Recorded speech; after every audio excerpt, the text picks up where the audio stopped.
Last guest of the day, and by far the biggest, and I've been wanting to talk to him for a minute now. As they say, he's got some big plans. He's returning to action on the 16th of May, Intuit Dome, Inglewood, California. Netflix, MVP MMA, you know the whole story by now, going up against Philippe Lins. He is the lineal MMA heavyweight champion of the world, the baddest man on the planet, the pride of both Cameroon and France, le prédateur, Monsieur Francis Ngannou. Kind enough to join us. Hey, Francis, how are you, my friend? Good, and you, Ariel? It's always great to have you on. It's always great to talk to you, and we have a lot to discuss this particular time, Francis. A lot going on. I think it's been a while, yeah, so. Yeah. Yes. So let's get into it. And your connection, you look crystal clear. You look amazing on the screen. What have you changed? What's different? Nothing. Okay. Usual. I think maybe you upgrade your string. It's us. It's us. Okay, it's us. No problem. You know, we're moving up. You have a better one now. We're moving up. We're Netflix now, Francis. Good. We're Netflix. Congratulations. And congratulations to you. I'd love to start at the beginning, though. Can you tell us, Francis, why you parted ways with the PFL? What led to that decision when we found out on that Friday morning, you going in your separate way? Well, I didn't part way. I think I have one fight left, and I was hoping to have that fight since last year. I've been asking for the fight, but they keep telling me they are working on it, and until last January, they said they couldn't make it on time. So that's what happened.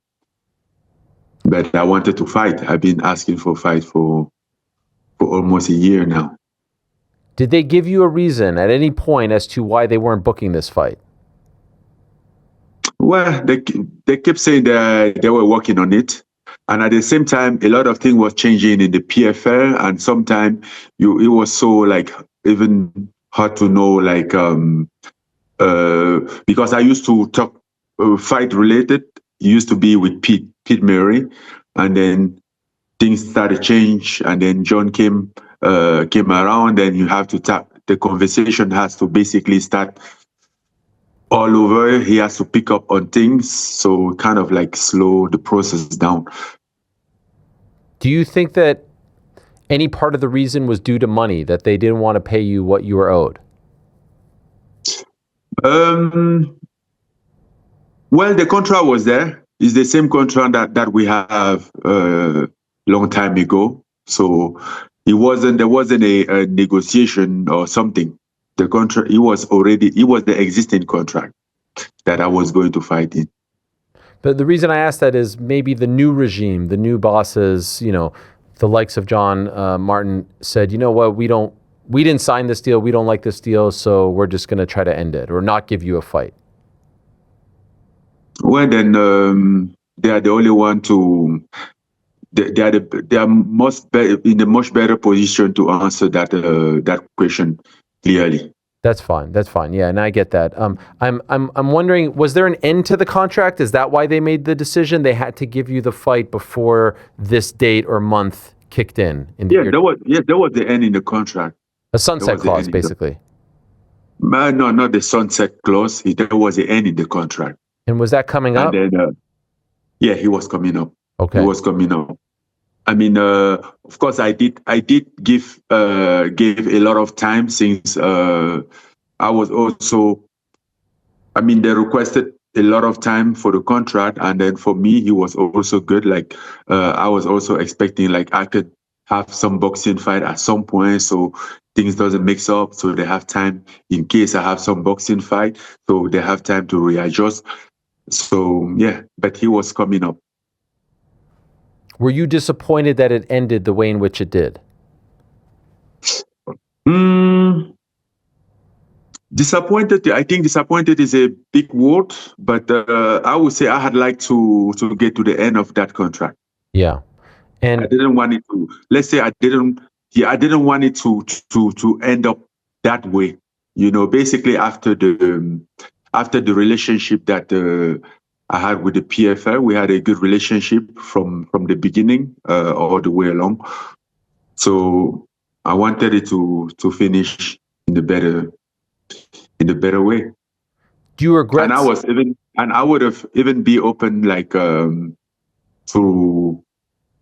a new contract if that was the option on the table, but that was never discussed. You guys never went.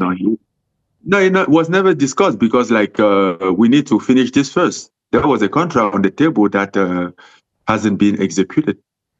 Were there ever even talks like, oh, potentially this guy on this date? Like, did it ever even get off the ground for this final fight, or never? On date, no. I know after Nemkov fought, yeah. Yes, and then they said he could be, he could be him sometime, but didn't mention the date. Do you regret signing with them in 2023? No, absolutely no. I think it was a good thing. It was a best decision. I mean, I didn't have a pressure on the contract. I had my freedom, which I always claim. And then to the end, I didn't have. Yeah, we didn't come to a full term of a contract, but I didn't have to fight off the contract or something like that. Didn't have to deal with all this nightmare. Mm. The announcement that you were parting ways, that you were leaving, was on a Friday, and then the announcement that you were joining the MVP MMA card on Netflix on May 16th was on a Monday, and then we saw you at the press conference on Tuesday. Did they make that announcement, in your opinion, on the Friday to get ahead of that? Was it? Did they make the decision because? Yeah. Tell us your perspective. Yeah. Well, I think they wanted to get ahead of story, which is what every organization would do, because we get we part ways in January. Oh. And it was since January, and then I think I wanted to also give them a better way, like to come up with something, because that was their decision to part way, not mine. But I was a little surprised when they sent me that. I'm like, they should have at least told me, since I've been fully done into this. You didn't know that was coming out? No, I didn't know. So how did you feel about it when you saw it all? Bro, at this point of time, I'm not here to like feel much about stuff. I just move on. I wasn't. Yeah. It wasn't anything that I found it very little weird that after all this time, they didn't even come back to me and say, okay, we're gonna now announce it. It was people. They didn't even tell me. Like people just sent it to me. I just saw it out there. I wasn't aware at all. Wow. But at that point, on that Friday, you had already agreed with MVP to be on this card, right? Yeah, I mean, at that point, I've been talking with the MVP, with Nikisa, for like 2-3 weeks. Okay.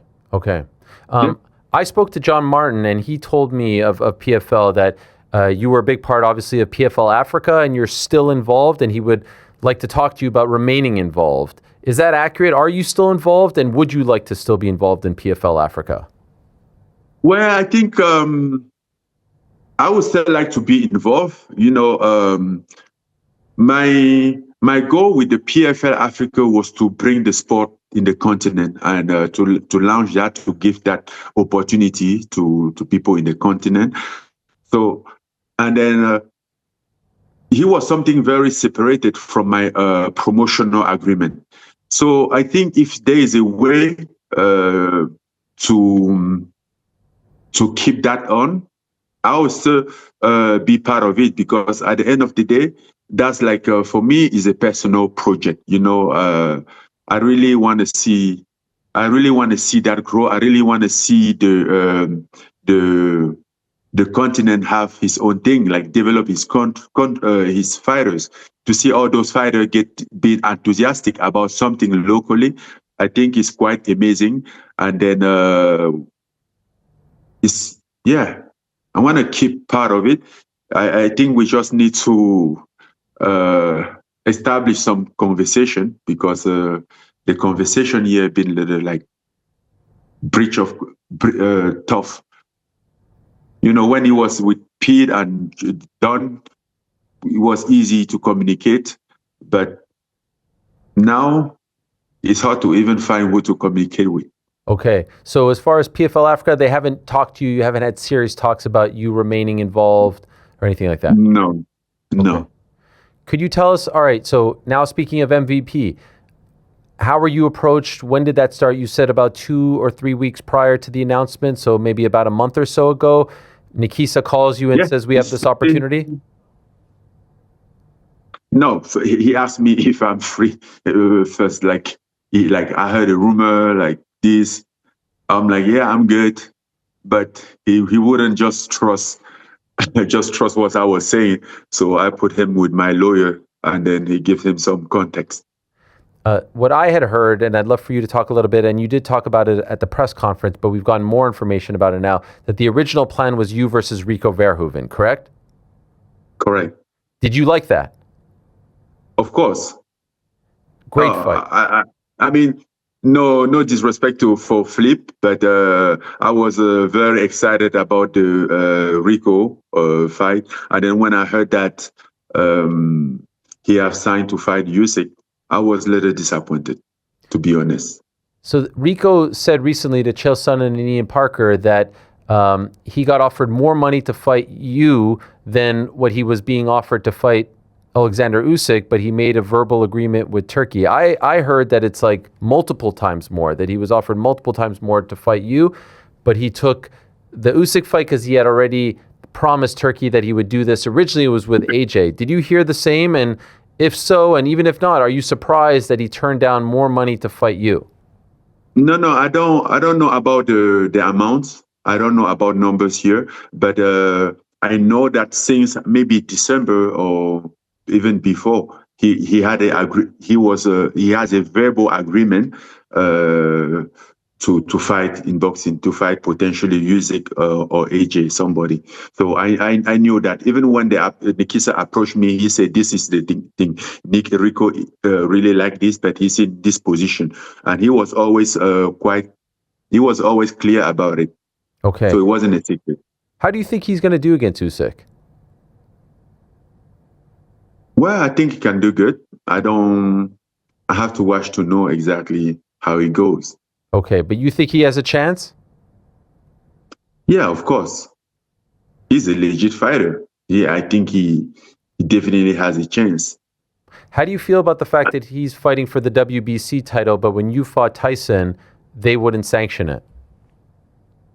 Well, I think at that time, so many people didn't believe on all this crossover. So I was like basically like the first to be in that position. But they did sanction it though. They made a special belt, but not the real belt. They make a special belt. Yeah. They did sanction it. But this is for Usyk's belt. Even after that, they ranked me. Yep. I remember. Yeah. So they did sanction it. But I think a lot of people were so skeptical, didn't know where this was going and how it was going to be until they get there and saw that. I'm like, okay, we think this is legit, and then step in. So basically we opened the door, we opened the path to show that, okay, this is something that can happen. And now it's normal. But at time they were like, what is this? What the hell is this? When you found out that Rico was going to take that fight, and before you guys agreed on Philippe Lins, were there other heavyweight names discussed in between that were of interest to you? On top of my head, no. He was on Friday, and then I'll tell them to bring me something on Monday to sleep on it, so we get some rest, because I wasn't like right away going to like start to think of who I will fight. And honestly, like there wasn't so many. It's not like the option was so many out there. It's hard to find fighters that are free from promotional agreement at this level. Were you aware of Philippe Lins? Did you know of him? Had you heard of him? Briefly, really quick. I didn't know him that much. I didn't know like much about his career until they brought it up. And obviously you were with him in California a couple of weeks ago. What did you make of him? Any sort of vibe from him? You got to spend time with him at the shoot the next day after the press conference. What did you think of him? What do I think of him? Yeah. What kind of vibe did you get from him? Well, per what I saw, he's a great fighter. He's a good guy, and then he's very excited, happy to be there, and like I think he's mentally there. He's trying to push back. Yeah. Which I like that. As far as your recent tests in MMA, Renan Ferreira, Ciryl Gane, etc., where would you put him? Do you think that he is a sneaky good fighter that people are underestimating? Do you think that he's a notch above, a notch below? Where would you put him? Well, he's a good fighter. He's a well-rounded fighter. That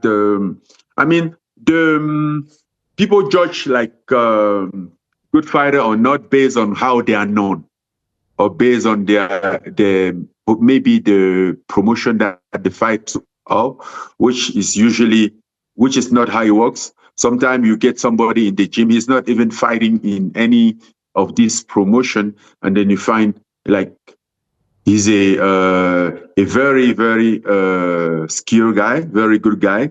And then Flip Lins is actually like the guy that went to all those promotions. So he's legit. He's legit. Technically, he's legit. He doesn't have like, he doesn't come with one thing special, but he comes with everything on his arsenal. Mm.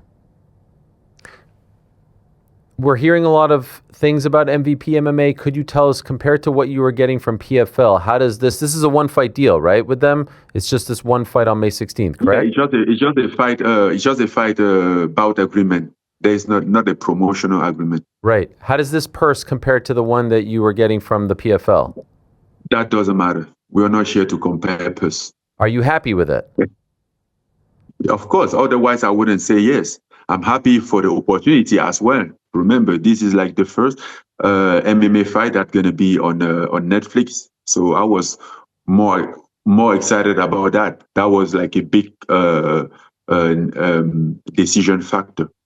Today they announced the entire card. I know you've been training. I don't know if you've seen it, but from what you've seen, you saw it. Here it is, just in case. Yeah. What do you think of this first card here? It's dark. It's dark. It's the biggest card so far.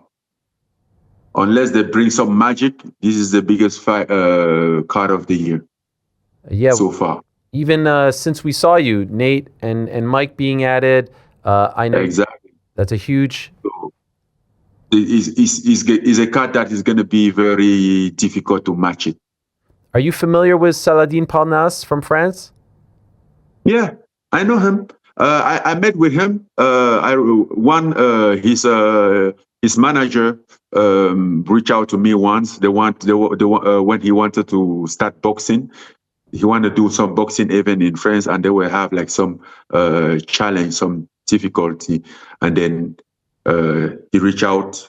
We meet up, trying to see if I could help.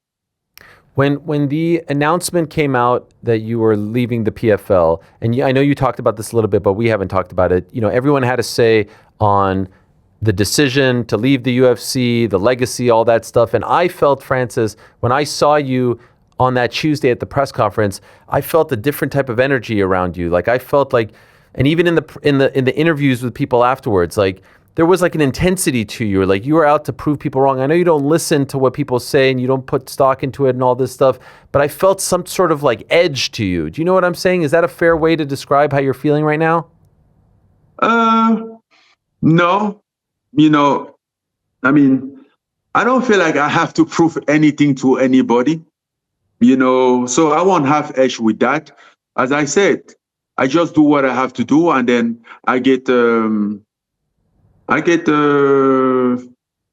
my peace of mind.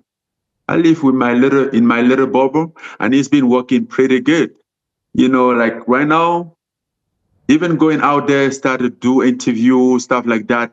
It's not my stuff. I just want to live my life. It's been good. You know, the decision. You mean which decision? It's the best decision of my life. You know, And also, in case those people don't know, is a part of a legacy because I have done something that nobody have done before. Nobody could have get in the position that I am right now before. So I opened that door, and I did it my own way. I was the first. So, I mean, what do you want me to prove? If that's not enough proof. And then I went out there being the first to take out two of the best boxer in the moment. And now I'm the first in the opening the MMA event on Netflix. What do you want me to explain, brother? If somebody doesn't understand, then he need no explanation.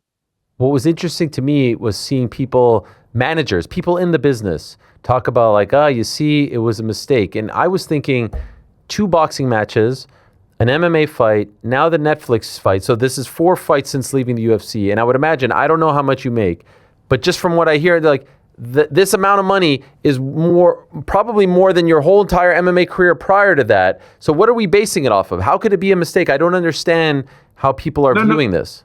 It's the narrative. People just follow the narrative.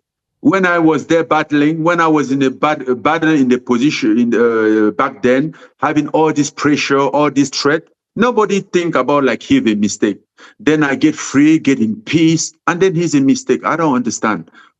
If having peace and peace of mind and be in the best position that you ever think of is a mistake, well, then I love mistakes. I'm really looking forward to do so, to make some mistake in the future. What was it like hearing Ronda talk about these business, choices and the state of the sport and all that stuff when you've been saying this stuff for the last few years, but to hear it from her, after all this time, I was wondering what you thought of it. Well, I think not only Ronda, but now in the moment, like I see a lot of people battling and then get in the same position that I was, understanding what I was dealing with at time, which is more excited because people get more aware of like the situation. Back then I was alone, and I hope some could have understand at time, not like to join my fight, but even for their own self. Because we are watching the landscape today, the situation that are going on today is the same thing that I've been saying all these years. And those people, they are facing the same situation, right? But it's at least a good thing that people are aware of it. And that's why I'm trying to like push back all this narrative, because they want to spread out this narrative to scare other fighters that want to claim a better position for them, a better thing, and that's why I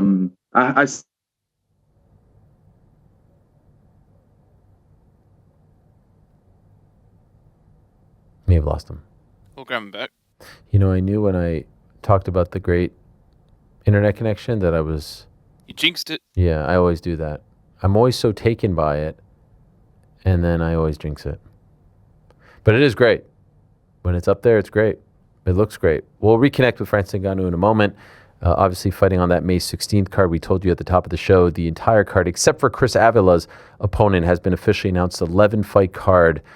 Something for everyone, as we said. Saladin Parnasse versus Kenny Cross is going to be up there, or Kenneth, if you want to call him by his birth name, and also Junior Dos Santos versus Robles de Spain, the Cuban who went over to the UFC, had a cup of coffee, obviously in karate combat. I believe that's the 5-fight main card. Mohamed Mokaev is up there against Adriano Moraes. Let's go back to Francis. I believe he's back. Yeah, there he is. Hello, Francis. Yes. So we lost the connection there. You were saying that's why you're pushing back on the narrative. Yes, because they are planting some narrative out there to like scare fighter. Some fighter must be like, oh, I don't want to leave. I'm not happy here, but I don't want to leave because they are afraid of like what they have done to me, or the narrative, or that they have spread out there. that apply, put pressure on them, you know. But I just want to say like that at the end of the day, it doesn't matter, you know. If some people are good where they are, that's not problem. But if you're not good, it's your right. It's your full right for every single fighter, whether doesn't matter the organization. If you're not happy of where you are not happy, and it's your right to get out of it. You know, like we are independent contractor, so that doesn't oblige you. You are not like an employee that you have to sign up somewhere and work for multiple years. You can sign up somewhere and then fight for, I don't know, 1 fight, 2 fight, whatever is the deal, and then move on. Just decide to move on, to go somewhere else. Is your right. That's how the business is. Because you keep believing that, oh, I'm this, I'm that, but whenever somebody want to cut you, you have no guarantee. You know? So it's something that is very, he needs to be more spoken about. And then when I saw Ronda talk about it, yeah, I was actually happy to see that a lot of people started to see, and a lot of people would talk about it, and most people would understand. Francis, why do you think, if you could still hear me? Yes, I can hear you. Okay, why do you think so many fighters are afraid to speak up like you did, to bet on themselves, to take these chances? Why do you feel like that is the case? Oh, because of oppression. Don't you see, since I left, don't you see what they're trying to do? All this blah, blah, blah, all the thing, like all the narrative trying to drive. The mission have always been like to destroy Francis, to damage Francis, you know? By the way, tell me about somebody that have left and then went out and be something, you know, basically as a champion. First of all, nobody have left as a champion. Mm-hmm. So they want to close that door, lock all these things.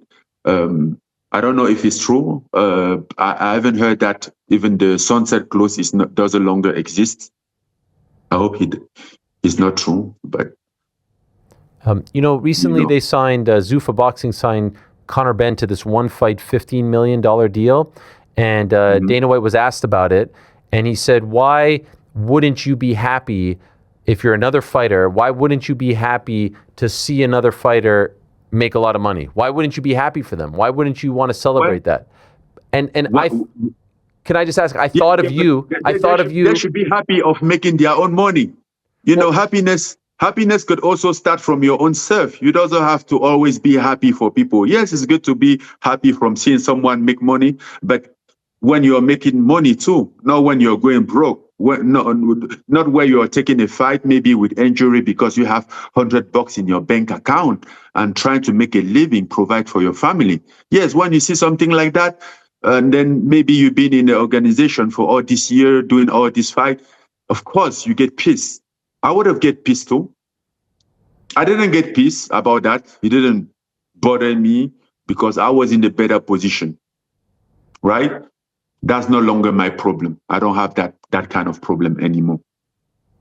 I thought of you when he said that because I remember when he announced at the press conference, Dana White did, that you were leaving the UFC.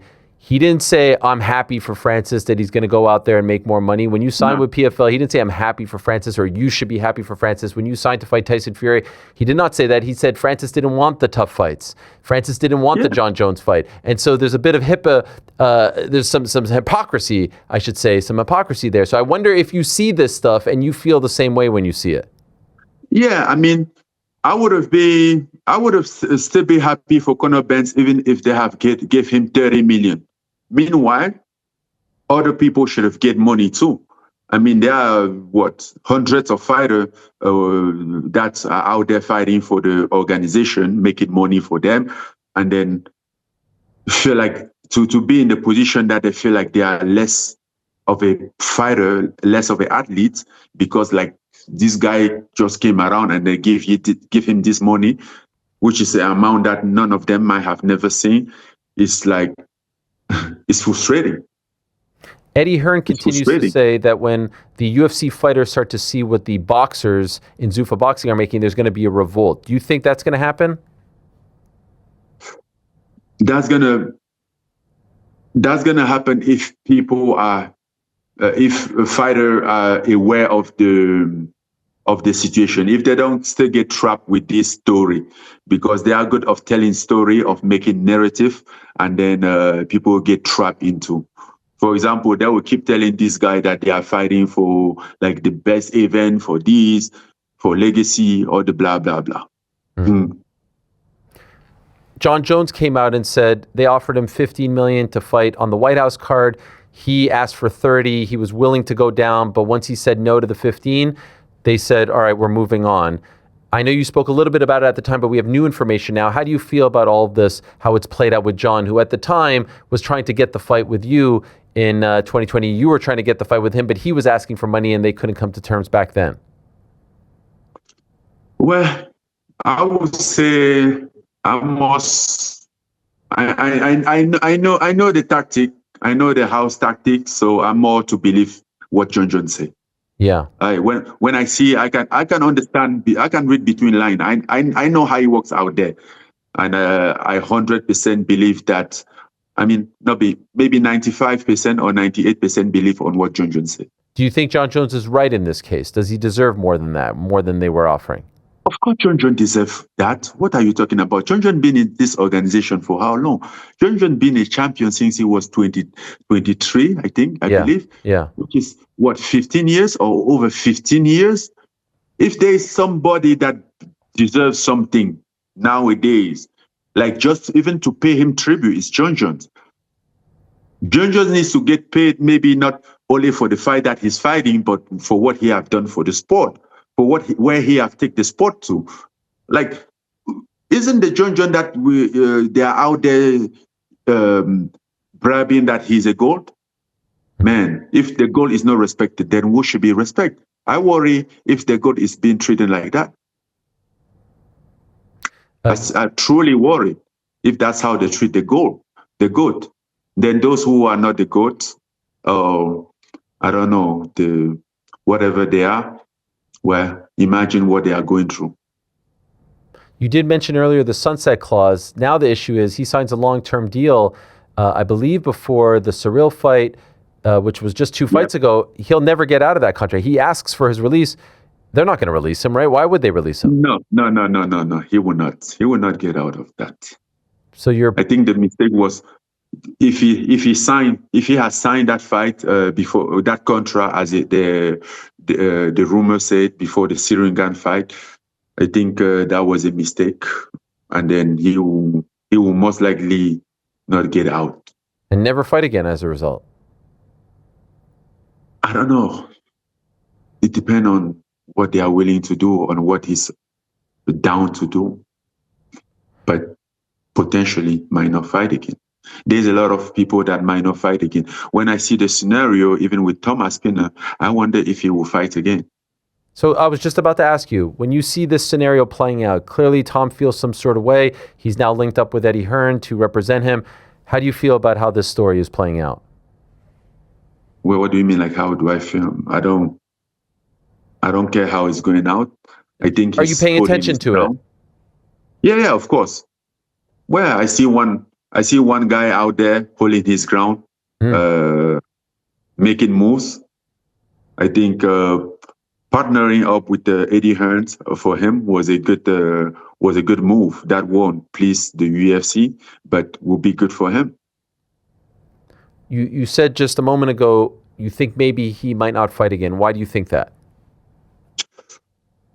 Well, because I know he started to know his value, and then Eddie Hearn know the business, and then they don't like when things are like even. Or maybe he just fights it out and then tests the waters like you did? He been saying that all this time around. He's been saying that he want to box. Yeah. And I don't know if that's the source of his problem or what is it, but he's been saying that all this time around. That have never been a secret. Is that, I know we're not there yet, but a matchup against someone like Tom, does that interest you? Come on, bro. You're going on too much hypothetical. Too many hypotheticals. Yeah, too many hypothetical. He's saying the contract. You don't Yeah, know I got it. nothing. Like, yeah, he's so far away. Like something too far to think of. If he were free, then okay, you can even potentially think about it. Like you don't even know the state of his contract or this or what. I don't go too Process, far. a saga. I get it. Yeah, it's a long process. I do think what you said earlier was very interesting. A few years ago, 2021, 2022, you were kind of on an island by yourself there. And even people, I don't know if you saw Max Holloway say it recently. I want to make sure that you can hear me here. Can you hear me here or no? Yes, you can hear me, yeah? I can hear you. Yeah, Max Holloway said recently, like at the time where you were talking about getting more money and the Jon Jones stuff, and there was Derek Lewis saying, hey, I'll take that fight for $1 million, and that cuts the fighter's legs out when another fighter is saying, hey, I'll do this for even less. And so I feel like now at least there are more fighters who are speaking the same language that you were a few years ago. And so I wondered how you felt about it from afar, seeing you have nothing to do with any of this. You're gone. You're doing your own thing. You seem to be very happy, but just seeing that more people are understanding where you are coming from.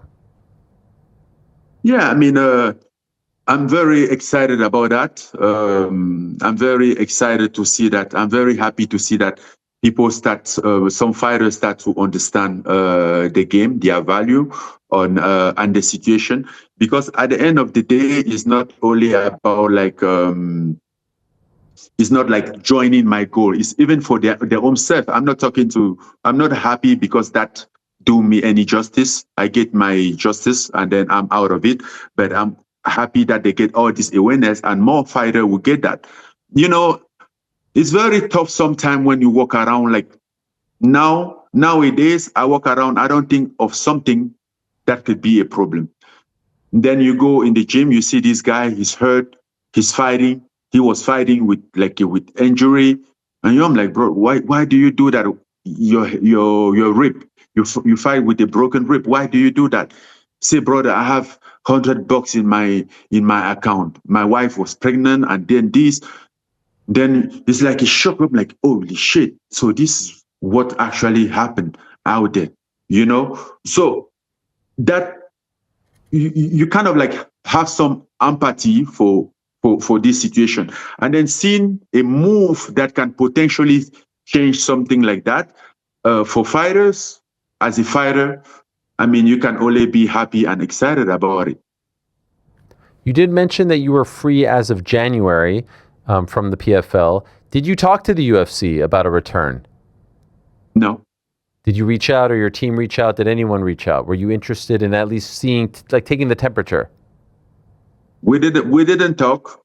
I mean, that's a talk that could be difficult, but which could still be done. But we didn't. Okay. If the MVP opportunity on Netflix didn't come up, what do you think you would have been doing now? Where do you think you would have ended up? MMA, boxing? What were you thinking? Okay, so listen, this is the thing. Yeah. And this one, what's come with the freedom.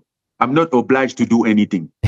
I can just sit and wait and see if something happens. If it happens, good. If it doesn't happen, it's still okay. I don't have that pressure anymore. I just want to do what I do because I like it, because I love it. But it's not like an obligation that I have to do. I think I have done enough.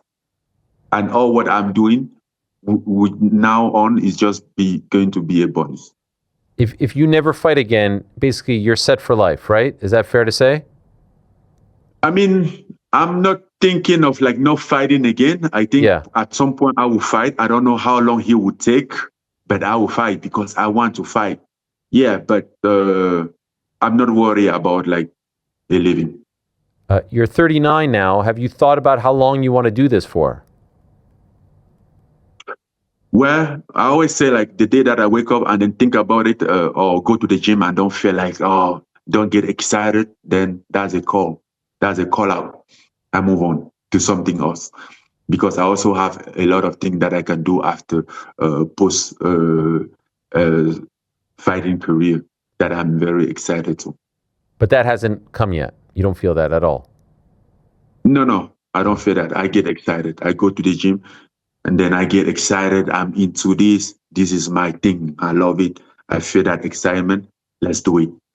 Francis, in November, we spoke when Jake was looking for a replacement for Tank Davis, and they reached out to you about fighting Jake on that Netflix card in boxing. He eventually went with AJ, and you said you weren't all that interested in the offer and in fighting him. How do you feel about being in business with MVP, with Nikisa and Jake now? What is that like for you? Okay, but that didn't mean that I didn't like them or that I hate them or something, right? I mean, if you have heard me, I always praise them for what they have done. I always praise Jake for what he has done, even for his career to come in from just being a YouTuber to become a legit boxer nowadays, because they speak of him as a boxer, not as a YouTuber anymore. All right, so we get along. We get a good conversation and get good opportunity for everyone. He was a good opportunity even for me to be part on this card. So why wouldn't I be happy about? And then we always have good relationship. Remember, even besides this, Nikisa always praised me and very respectful on everything. So I have no problem doing business with him. I'm even better yet, I'm even happy or excited to do business with him. You do seem interested in fighting him now. What has changed? As I said, and I will say to you, first of all, like I didn't even believe that was a fight. Secondly, after all the blah blah blah that he's talking, I think in me I have a little bit of a, like I want to kick this guy ass, like something. Well, and you're talking about Jake, right? Yeah. So I saw a clip yesterday of him speaking to Sky Sports, and I found it to be very interesting because right now he's promoting your fight. He's promoting the event on May 16th. I wanted to play you the clip of him talking about you and get your reaction, okay? Okay. Here it is. Here's Jake Paul yesterday.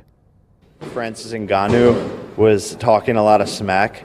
I think that's an easy fight for me. I think he's a terrible boxer, and I maybe want to go back up to heavyweight and knock him out like Joshua did, and render him unconscious. And he knows I lasted longer than him against Joshua, and didn't get put out. So I think he maybe wouldn't do the fight because I think deep down he would not want to get embarrassed. So to me, that's a fun one on the list. Terrible boxer, easy fight, wouldn't want to take the fight. He's your promoter right now, for all intents and purposes. Are you surprised to hear him speak about you like this? Let's just say he's been Jake. Jake is just being Jake. I don't really know what to say about it. He's been him. He have always been like that. Does it annoy you to hear him talk about you like this? No. I mean, no, like this particular one, I think what annoyed me was mostly back in November, but I know it's just been Jake. Do you mean the tweets and stuff in November? Like what about? Yeah, what annoyed you about that, or what bothered you about that? Well, because he kept being pushy and said all this thing, like, which is the same thing that he's saying now. Now I'm used to it, but back then, that was like the first time he was coming out with it. Are you hoping? Obviously, all goes well May 16th, and then the next fight is against him. Is that what you want? I don't know. If he what I want, if it happens, okay. But would it be fair to say you're interested in it? In what? In like beating me up? In boxing him? No, not boxing him. Kicking his ass. So would that mean you'd like to fight him in MMA? Why? Because I cannot kick his ass in somewhere else rather than MMA. No, but in boxing is limited. It's just two weapons. In MMA, you could throw him, you could slam him, you could knee him, you could kick him, you could do a lot more. I mean, literally, you can kick his ass in MMA. You can't do that in boxing. Even in boxing, I can't kick his ass. Well, you can't actually kick in boxing. I think you'd get disqualified. Well, when they say kick somebody ass, is a metaphor. It's not actually kick somebody ass. Yes, I know. I was just wanting to know if you actually want to literally kick his ass, like beat him up. But I know what you mean. We're getting hung up on that one. So you are interested in this? I want to. Yes, it sounds like it. Have you guys talked about it? You and MVP, you and Nikisa? No. No. Do you think this is going to be a thing that lasts, this MVP MMA business? Do you think that they're going to do more than one show? We don't know. Nobody knows that. They don't know yet. Hopefully he lasts. Hopefully, I think Netflix is the broadcast. Yeah. Hopefully they like this and then one more. Of course, therefore he will last. And everybody will be happy. I think it's a goal for everyone. How many times do you want to fight this year? Well, I don't know. You haven't thought of that. You're just thinking about May 16th. I have May 16 now. Last year I didn't fight. I have May 16 now. If I have some date in the future, sometime this year, that would be great. If not, we will see what's on the line. Do you think before it's all said and done, we will see you box again? Possibly. Okay. It's about the opportunity, what shows up. Sure. And I know you're back in Vegas. It's great to see you at Extreme Couture with Eric and Dewey and the team. And I saw you with Johnny Walker there and some new faces, right? You're working with some new guys over there? Yeah, with Johnny Walker, Sergey Spivak, all those guys. Carl. Yeah. Sean Strickland? Yes. Do you work with him? Smaller than you, right? Yeah, little bit. But I feel like he would give you some good rounds, Sean. He's a tough guy. Of course, he's a tough guy. Yes. Are you excited about this, Francis? Do you feel like a sense of enthusiasm about this opportunity? About what? What's coming? Netflix, it's a big deal. Many people are going to watch this. Of course, I'm excited about it. Like, yes. Didn't I just say that? Didn't I just talk about and this is the first one on Netflix. Yeah. So, and we are part of it. I mean, it's something that 2 months ago, nobody could have even imagine happen. And now it's happening, for real. In less than 2 months, it's about to go down. 2 last questions. Do you have any idea? People are wondering, will there be sponsors? Will it be no uniform? You can wear what you want. We haven't seen this in MMA. What can you tell us? What are you hearing as far as what you'll look like when you fight? No, we can have sponsor. I think we just have to submit the sponsor so they can check. Okay, this is good. So now fighters can make even more money, right? Yeah. So you like the idea behind it all? Because you were a fighter first guy. You were the guy saying you want your opponent to make $2 million. So I don't like that there are no sponsors. I don't like that there's uniform. I think that fighters should be able to make more money based on the platform that they're fighting on. Of course. Yeah. That's something that we have out here. We explicitly talk about this case particularly. Last question for you, Francis. We talk a lot about the criticism, the critics.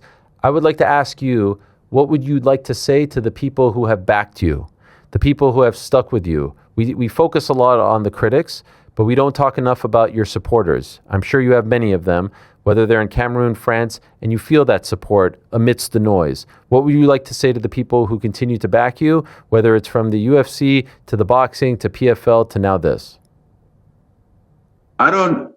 Maybe you focus on the critics. I don't focus on the critics. I'm saying I focus. When I ask you questions, it's a lot of criticism. Exactly. 100%. Exactly. But I don't want to ask you about that. I want to ask you about the people supporting you. Okay. because me, I always speak about the people that support me. That's who I follow, because that's the people that support me, whatever I do and whenever I do it. And I'm always grateful for the support. Those are the real supporters. Those are the core of my, those are the motivation. Like sometimes when you train, those are the one that you do one more round, one more step, not to let them down, right? Because they are there. When it doesn't work, they are there. They support you. They send love, everything. Yes, I mean, I'm very grateful and I appreciate their support as always. And we'll keep entertaining them and do my best for them, for my fans. Well said. And by the way, Francis, I don't know if you know this, but I'm only focused about them. Okay. The critics is you guys. You bring up too much critics, I'm sorry. which is not my business. That's why I don't like to talk about interview anymore, because everybody critic, they say this, they say that. Who cares about? I don't care. I didn't ask you a lot about critics in this interview, right? It wasn't so bad. It was always about, not always, but a lot about like, what do you think about this guy? What do you Sure, think but that's about not critics, because you're a smart guy. You've been through it all, so I was curious what your expertise had to say about all of this. I'm not an expert, though. It's just my opinion. No, but you've been there. You've lived through it, so that makes you an expert. Oh, you think so? I think so. By the way, Francis, I wanted to tell you, you witnessed history a couple weeks ago. You got to see Ronda Rousey and I shake hands for the first time in 10 years backstage. You were the one. You were right there. You witnessed it, Really? right? Yeah, that was first time That in was 10 10 years. years? 10 years. Well, It was then, nice. that's a good history, because I believe it's not the last time that you guys are shaking hands. I hope so. I think in the next 8 weeks, you guys are going to shake hands more than 2 times. I look forward to that. And I look forward to shaking your hand again in person. It was great to be with you in person because it had been a while as well. Thank you as always, Francis. You're the man. We appreciate Thank you. you. There it is. Francis Ngannou against Philippe Lins, live on Netflix, only on Netflix, Saturday, May 16th, Intuit Dome, which is a fantastic new arena in Inglewood, California. I can't wait for this. And I'm so happy that you're a part of it, Francis. Thank you for the time. Good luck. Bon courage in training, and we'll see you very soon. Thank you, Ariel, and thank you to my fans, to those who you don't always ask me about them, those who support me always and love me. Thank you, guys. Au revoir. Thank you, Francis. Au revoir. There he is, le prédateur himself, Francis Ngannou. There it is. There he is. Thanks for watching this video. Before you go, if you haven't already, hit that subscribe button for us. Also, give us a thumbs up, leave a nice comment. These things go a long way. And while you're here, do check out the rest of the channel. We've got live shows and full interviews, clips, and a whole lot more. We're doing big things here, and we appreciate your support very much.